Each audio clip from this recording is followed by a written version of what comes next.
Hey guys, welcome back to the channel. Today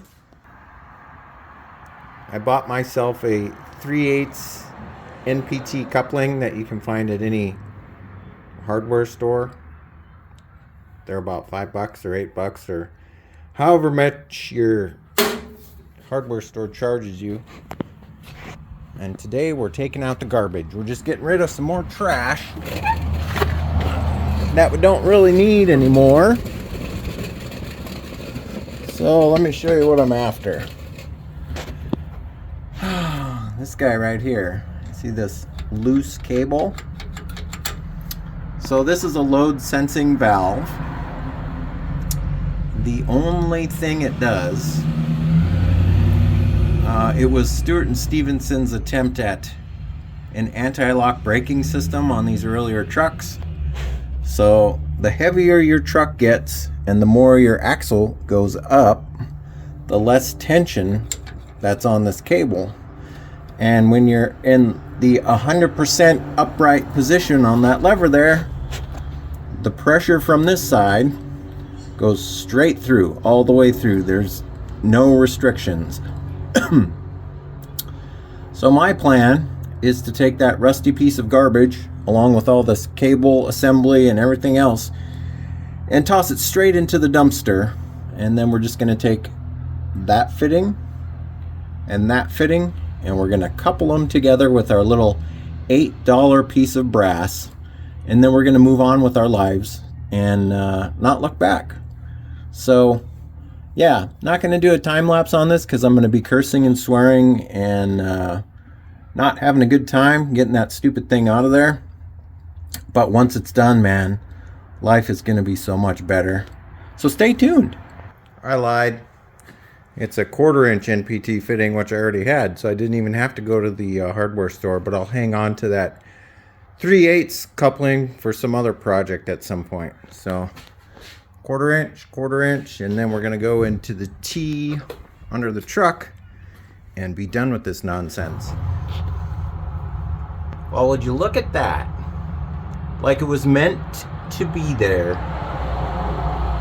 Let's start the truck up and drive it back and forth in the driveway a couple times. Make sure the brakes aren't locked up or something weird is going on because I removed that stupid worthless valve that probably doesn't work anymore anyway. But yeah, let's give that a shot. Okay guys, I just got back from like a little 2-mile drive just to make sure all the systems were working. And I am really surprised. I don't know if this valve was not working or was blocking the air 100% or what was going on with it. I'm wondering if it's seized up inside or something. The braking is now like night and day difference compared to what it was before. It seemed like it would take forever to come to a stop, and then just driving down the street here going 20 miles per hour to that stop sign at the end, I noticed it right away when I came to a stop. The truck just about threw you through the windshield. So if you guys are experiencing not enough, what seems like not enough braking force in your truck, these things should stop pretty darn quick.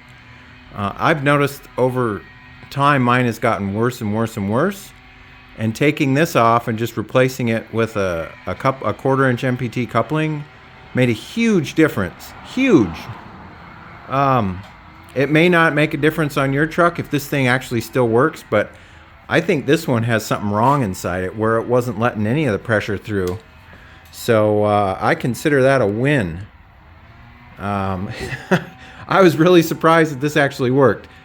This is something that Rick and I were talking about, and he came up with the idea, so I gave it a shot. And lo and behold, removing this stupid thing, this convoluted mess, worked. So I am really happy about that. Now with all the new brake components and everything, I think Abel's going to be set for quite some time before I have to service the brakes again. If you've been watching the channel for a while, you may remember that I went through the fronts and pulled everything apart, the plungers and the wedges and everything. And they weren't really bad at all. The grease was a little dried up in it, but they were still serviceable and they still function the way they should, which is the reason I haven't taken the rears apart. I kind of base that on what I found in the front. Down the road, yes, I am going to take them apart and grease everything up inside there. But for right now, I'm really happy with how this turned out. Swapping over to the newer brake chambers yesterday and going for a drive, I was like, this is no different than it was before. And now that I took that load sensing valve off the truck, it's night and day difference. So give it a shot on your trucks if you think you're having some problems or that this valve might be shot. You really don't need it if your truck weighs quite a bit. You've got a box or a box on the back of it, and it weighs at least 20,000 pounds. You probably don't even need it because the cable is at full slack anyway. So, but other than that, I think that's probably going to be it for this episode, guys. If you like this episode, give me a thumbs up. If you're not subscribed yet, I'd love to have you as a subscriber. As always, you're going to want to stay tuned. You never know what's coming up on this channel. Huge shout out to Rick at Superior Subi and Imports. If you're looking for a brake kit for one of these trucks, you're going to want to get in contact with them and let him know I sent you. He'll hook you up. But other than that, I hope you guys are staying safe, taking care of each other, and as always, I will catch you next time. See you later. Bye-bye.